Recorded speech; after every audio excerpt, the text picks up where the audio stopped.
Das Gefühl, helfen zu können, ist so unbeschreiblich glücklich.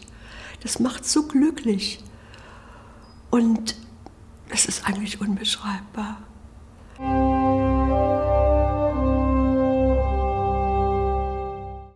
Die Einführung ist eigentlich ein Teelöffelchen von der Lehre Bruno Grönings. Aber dieses Teelöffelchen hilft dem Menschen dermaßen, dass er erstmal von der ganzen Vergangenheit Abstand nimmt, sich gedanklich distanziert und auch die Zukunft auflässt und einfach den Moment erlebt, indem er im Moment die guten Gedanken aufnimmt, einfach an was Schönes denkt.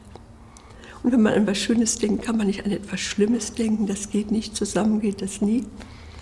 Gesundheit oder Krankheit.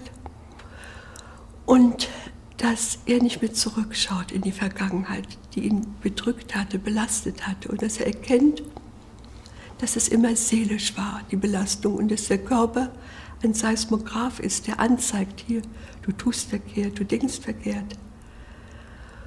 Und dass er, Bruno Gröning, dass er die Kraft, auch nachdem er nicht mehr hier auf der Erde ist, weitergibt, dass die Heilung weiter geschehen und dass jeder Mensch den Glauben aufnehmen kann, dass es keinen Unheilbar gibt, dass wir in dieser Lüge gelebt haben, unheilbar. Und das hat ja den Menschen jede Hoffnung genommen, gesund zu werden. Es hat ihn dermaßen belastet. Ich bin ja selber in dem Beruf tätig gewesen als Schwester und ich habe das erlebt. Es war manchmal eine Friedhofsstimmung, weil man damit rechnete, na, wer weiß, wie lange es geht. Und das war ja unerträglich. Und hier kann man einfach erfahren, das stimmt nicht, das gibt es nicht. Es gibt kein Unheilbar.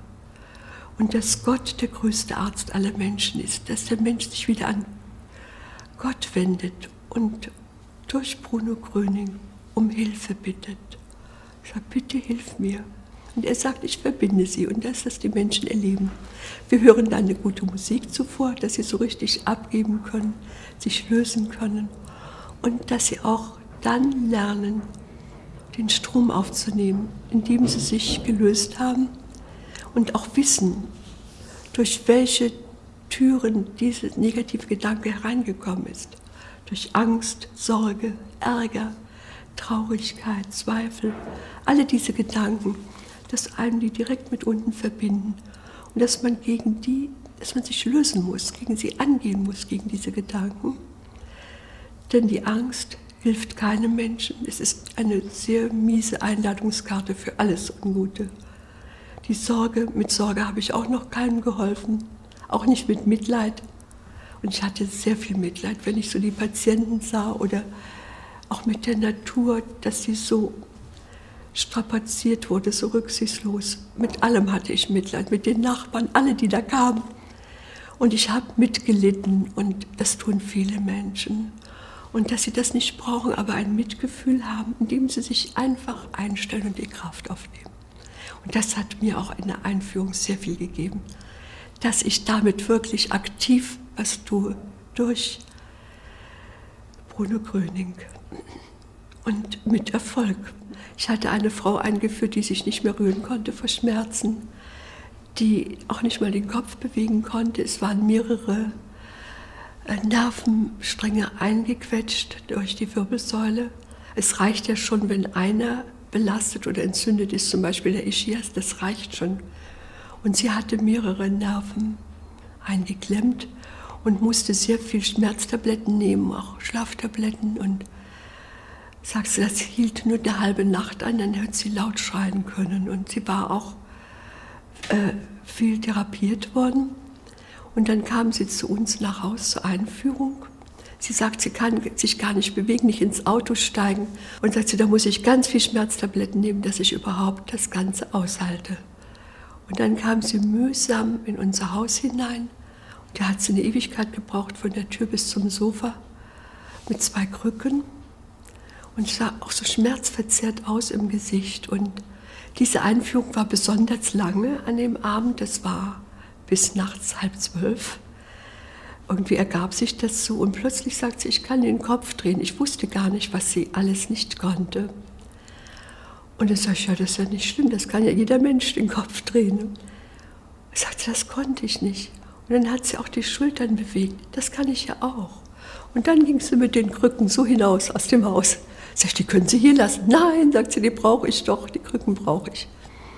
Und da habe ich sie zum Auto begleitet und da ist mir erst mal aufgefallen, dass der ganze Körper, wenn man sich ins Auto setzt, sich ja mitbewegen muss.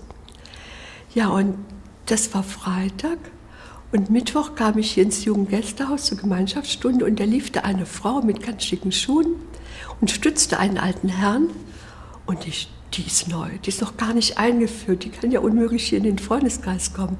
Und dann ging ich auf sie zu, sag ich, Sie sind doch noch gar nicht eingeführt, wer sind Sie denn? Ja, kennen Sie mich nicht, ich war doch Freitag bei Ihnen.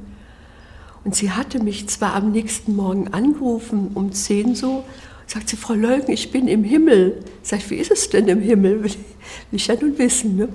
Sagt sie, stellen Sie sich vor, ich habe wunderbar geschlafen, die ganze Nacht durchgeschlafen und konnte sehr gut die Treppen heruntergehen. Und da lagen dann die Schlaf- und Schmerztabletten auf dem Tisch. Die hat es überhaupt nicht eingenommen. Sie hatte nämlich noch nachts das Einführungsbüchlein gelesen. Und was ich auch nicht wusste, sie konnte sich nicht mal eine Stulle alleine schmieren und auch nicht ein Glas Wasser holen, weil sie sich nicht bewegen konnte. Sie hat alles mit der Krücke immer nur geschoben und wenn es nicht klappte, bis zum Wasserhahn war es aus. Da konnte sie nicht ihren Durst stillen. Und sie hat sich das Frühstück alleine bereitet. Aber dass sie so elegant hier lang spazierte im Jugendgästehaus und den Mann noch stützte, damit habe ich ja nicht gerechnet. Ja, und sie ist dann auch später zu einer Untersuchung gegangen. Die war schon vorbereitet beim Nervenarzt in Bonn. Und da kam sie da auch so heranspaziert. Und er sagte, sind Sie diese Frau hier, von der ich die Akte habe hier? Ja, das bin ich. Sagt er, stehen Sie mal auf den Fersen, gehen Sie mal auf den Fersen. Sagt sie, kann ich. Auf den Zehenspitzen kann ich auch. Sagt sie, Frau Leugen, ich bin noch nie so gründlich untersucht worden wie dort. Und so lange. Und dann rief er mich in sein Zimmer. Was haben Sie gemacht? Und ich wollte ja nichts sagen von Bruno Gröning. Ich wollte schweigen. Und dann habe ich nur gesagt, ich bin eines Morgens aufgewacht und da war ich gesund. Und je öfter sie das wiederholte, er fragte nämlich dauernd, desto empörter war er dann.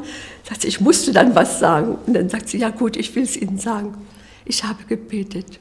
Und da hat er drunter geschrieben, unter den Bericht, da hat Gott geholfen.